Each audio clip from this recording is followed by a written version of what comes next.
गांव के चौधरी जी का घर उस रात अंधेरे में डूबा था, जब अचानक चोरी की खबर आग की तरह फैली। चौधरी जी के बहुमूल्य चाबियों का गुच्छा, जो उनके सारे खजाने का राज था, गायब हो गया था।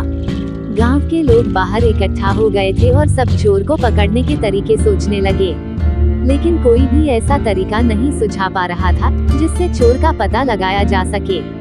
तभी गांव की सबसे बुजुर्ग और बुद्धिमान महिला दादी वहां पहुंची। दादी ने अपनी गहरी आवाज में सभी को शांत रहने को कहा। अरे भाई, चुप रहो सब, शोर मचाने से कोई फायदा नहीं होगा। अगर चोर का पता लगाना है तो हमें दिमाग से काम लेना होगा। मुझे पता है कि इस गांव में ऐसा कोई नहीं है जो चोरी करे, पर यह भी सच है कि चोर बिना सुराग छोड़े नहीं भाग सकता। फिर दादी ने चारों ओर निगाह दौड़ाई और सबको देखा। उनकी नजर गांव के नाई रामू पर पड़ी, जो लोगों के बीच जाने माने तौर पर सबकी बातें सुनता था। दादी, रामू, तुम गांव के सबसे ज्यादा संपर्क में रहते हो। कल रात कुछ अजीब देखा क्या? कोई संदिग्ध चीज या कोई अजनबी? रामू, दादी, कल रात में जब चौपाल से वापस घर जा रहा था तो मैंने देखा कि मोहन जल्दी जल्दी अपने घर की तरफ जा रहा था। वैसे तो मोहन देर रात कभी अकेले नहीं घूमता, पर कल वो कुछ अलग ही दिख रहा था। उसकी चाल में कुछ बेचैनी थी, जैसे उसे किसी ने डरा दिया हो। मैंने आवाज भी दी थी, लेकिन उसने सुना ही नहीं और सीधे घर की ओर चला गया। मुझे थोड़ा अजीब लगा, लेकिन मैंने ज्यादा ध्यान नहीं दिया। दादी ने रामू की बात को गौर से सुना और फिर हल्की मुस्कान के साथ बोली, अच्छा, तो मोहन जल्दी में था। ठीक है, अब मोहन से पूछताछ करनी पड़ेगी।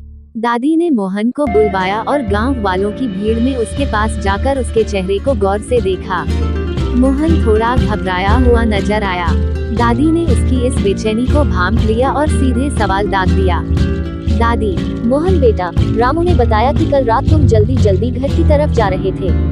इतनी हड़बड़ी क्यों थी? क्या कुछ खास हुआ था या फिर तुमने कुछ अजीब देखा? दादी, असल में बात यह है कि मुझे जल्दी घर जाना था। मेरी माँ ने कहा था कि दरवाजा ठीक से बंद नहीं हुआ, तो मैं उसे बंद करने ही जा रहा था। लेकिन हाँ, मुझे थोड़ा शक जरूर हुआ, क्योंकि उसी समय मैंने देखा कि काका का भतीजा पिंटू भी वहाँ आसपास घूम रहा था। दादी ने बीच में टोका, तो तुम कहना चाहते हो कि पिंटू वहाँ था और वो कुछ अजीब कर रहा था? जी दादी, वो मुझे थोड़ा अजीब सा ही लगा। वैसे तो पिंटू ऐसा कुछ गलत करने वाला लड़का नहीं है, लेकिन उस वक्त वो कुछ बेचैन दिख रहा था। मैंने उससे पूछने की कोशिश की कि इतनी रात को यहाँ क्या कर रहे हो, पर उसने बात टाल दी और जल्दबाजी में निकल गया। मुझे उसकी हरकतें कुछ सही नहीं लगी। दादी ने मोहन की पूरी बात ध्यान से सुनी और सोचा कि अगला सवाल पिंटू से ही करना होगा, शायद वह इस मामले में कुछ और बता सके। दादी ने अगला कदम उठाने का मन बना लिया और पिंटू को बुलवाया। पिंटू थोड़ा डर डर के दादी के पास आया और आंखें नीचे किए खड़ा हो गया। गांव के लोग भी ध्यान से सुनने लगे कि अब दादी क्या सवाल पूछेगी और पिंटू क्या जवाब देगा। दादी, पिंटू, मोहन ने बताया कि कल रात तुम्हें चौधरी जी के घर के पास देखा था। इतनी रात को वहाँ क्या कर रहे थे बेटा? कहीं कोई ऐसी चीज तो नहीं देखी तुमने जिससे हमें कुछ सुराग मिले? जी दादी, मैंने कुछ खास नहीं देखा। असल में मैं वहाँ से बस गुजर रहा था। वैसे तो मुझे जल्दी घर जाना था, लेकिन चौधरी जी का घर देखकर लगा कि वहाँ कुछ हलचल है। मैंने सोचा कि शायद चौधरी जी को जरूरत हो, इसीलिए वहीं रुक गया। तभी मैंने किसी को छाया की तरह वहाँ से भागते देखा था, पर ये समझ नहीं आया कि वो कौन था। बस वो जल्दी से गली में गायब हो गया। तो तुम कहना चाहते हो कि वहाँ कोई और भी था और तुमने उसकी परछाई देखी? जरा ध्यान से सोचो बेटा, हो सकता है तुमने उसका चेहरा देखा हो या कुछ और जो उस परछाई के बारे में बता सके।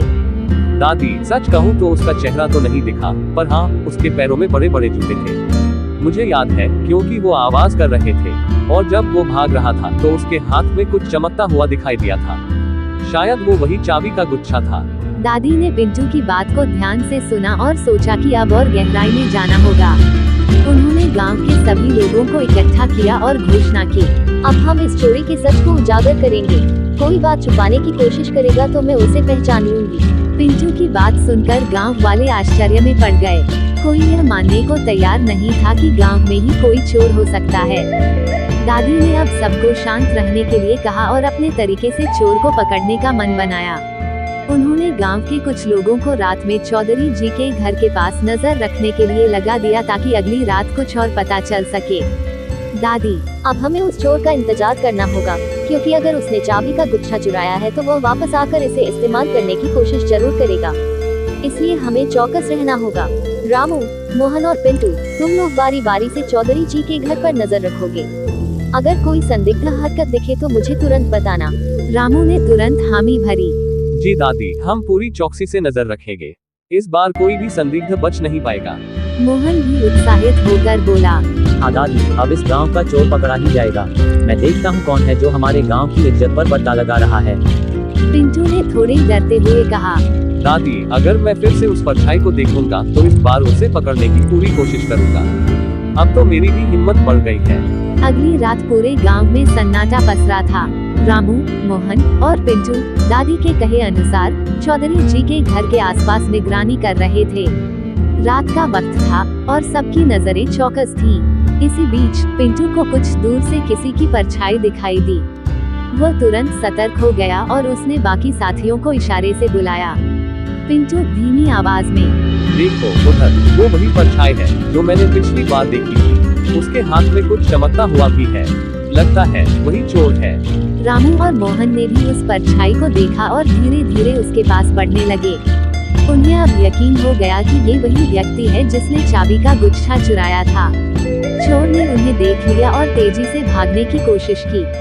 तीनों ने उसका पीछा किया, लेकिन अंधेरे में वह एक संकरी गली में गुम हो गया। रामू, ये तो कमाल का चोर है। हम सबके सामने से गायब हो गया। लगता है उसने गली के किसी छुपे कोने में शरण ले ली है। अरे कहीं ऐसा तो नहीं कि ये हमारे गांव का ही कोई है जो रास्तों से अच्छी तरह परिचित है, इसलिए तो वो इतनी आसानी से भाग निकला। तभी पिंटू ने चोर के गिराए हुए एक जूते को देखा। उसके बड़े साइज का जूता वहाँ पड़ा था जो चोर भागते वक्त छोड़ गया था। पिंटू, देखो, ये जूता तो चोर के पैरों से ही गिरा है। इसका मतलब वो यहाँ से होकर भागा है। और अगर हम इस निशान को ध्यान से देखेंगे तो हमें उसका सुराग जरूर मिलेगा।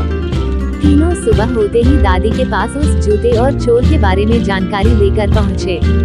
दादी ने जूता देखकर कुछ देर सोचा, फिर उसकी बनावट और साइज देखकर मुस्कुराई। दादी, अच्छा, तो चोर ने गलती से ये जूता छोड़ दिया है।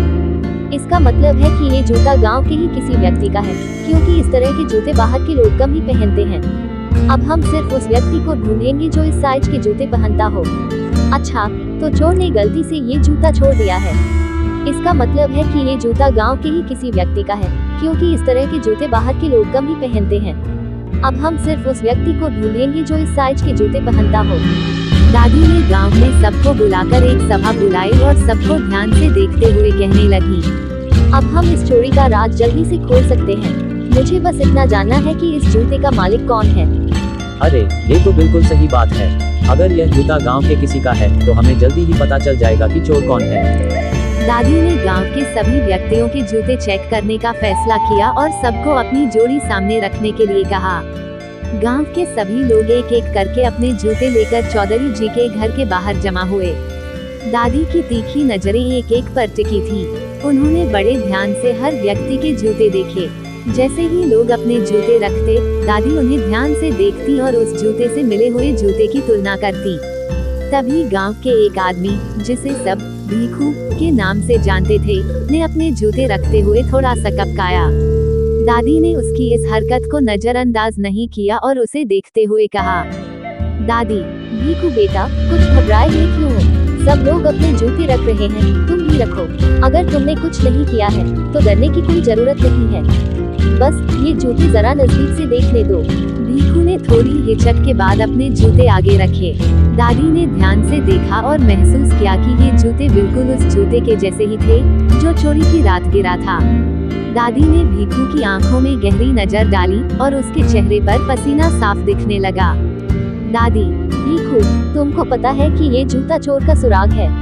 अब सच बताओ, तुम्हें चोरी के बारे में कुछ पता है? अगर कुछ जानते हो तो बताने में ही तुम्हारी भलाई है। दादी, वो मुझसे गलती हो गई। असल में मैं चौधरी जी के घर के पास बस यूं ही घूमने गया था। चाबी का गुच्छा दिखा तो लालच आ गया और मैंने उसे उठा लिया। मुझे नहीं पता था कि ये इतनी बड़ी बात बन जाएगी। मैं माफी मांगता हूँ दादी। दादी ने भीखू की बात सुनकर उसे गहरी निगाह से देखा। गांव के लोग भी स्तब्ध थे, क्योंकि उन्होंने सोचा नहीं था कि भीखू ऐसा कर सकता है। सभी को भीखू की हरकत पर गुस्सा भी आया और अफसोस भी। लेकिन दादी ने भीखू को डांटने के बजाय उससे कुछ अलग ही बात कही। दादी, भीखू, मुझे पता है कि तुमने गलती की है, पर ये भी समझो कि चोरी करना किसी भी सूरत में सही नहीं है। तुम्हारा लालच तुम्हें इस राह पर ले आया, और देखो इसका अंजाम क्या हुआ। अब मैं चाहती हूँ कि तुम सबके सामने माफी मांगो और वादा करो कि भविष्य में ऐसा कोई काम नहीं करोगे। इसके साथ ही इस चोरी का बदला पूरा करने के लिए तुम चौधरी जी के यहाँ मदद करोगे, ताकि उन्हें भी एहसास हो कि तुम अपनी गलती सुधार सकते हो। भीखू ने हाथ जोड़कर गांव वालों से माफी मांगी और वादा किया कि वो भविष्य में कभी भी ऐसा काम नहीं करेगा। गांव के लोगों ने दादी की इस समझदारी भरी सजा को सराहा और भीखू को माफ कर दिया। चौधरी जी ने भी उसे माफ करते हुए कहा कि इंसान से गलती होती है, लेकिन उसे सुधारने का मौका भी मिलना चाहिए। कहानी का अंत इस तरह से हुआ कि गांव वालों ने दादी की सूझबूझ और समझदारी से सबक लिया। दादी ने सभी को समझा दिया कि किसी भी गलती को सुधारना संभव है, बस हिम्मत और सच्चाई से उसका सामना करना चाहिए। इससे भी ज्यादा मजेदार कहानियाँ देखने के लिए कैक इंडिया टीवी को सब्सक्राइब करें दोस्तों।